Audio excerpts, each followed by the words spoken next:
Hi, it's me again with Corel tips and tricks. This morning I made a video about alternate C. I had 5 or 6 people email me, and the last person that wanted it says when he does it on his computer, it opens up the effects menu. So I made mine do that. So I'm going to alternate C, and it opened up the effects menu. So it's overriding our macro. So let's get rid of that. We're going to go to Tools, Options, and opening up the effects menu would be pretty cool, but it's right there, so you don't really need it.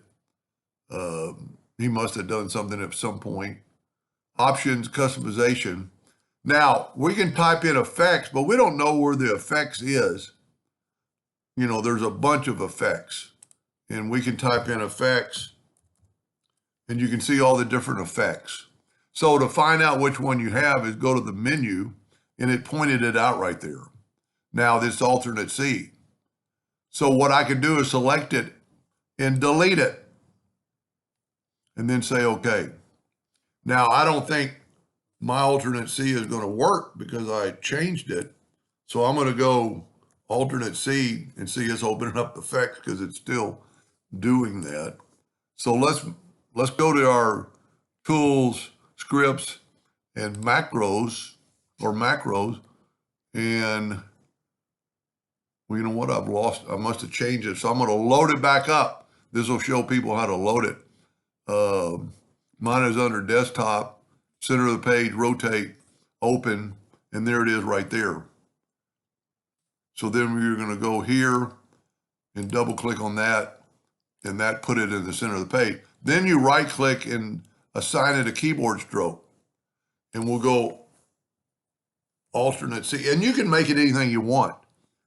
And then assign it, and then you've got to say okay. Now to keep that there forever, you actually need to move it into your GMS folder, and I have several videos on that. So now no matter what you make, if you make polygon and go alternate C, it's going to rotate around the center of the page. So you can always change if you have a conflict. You know, if you find something you like the key and you don't ever use that, you know, there's some hotkeys for interactive fill tool is G, mesh fill is M. I very seldom ever use the mesh fill, and it's right there. Doesn't really save me any time to have a hotkey. Anyway, I hope that helped that person a little bit. Thank you for watching.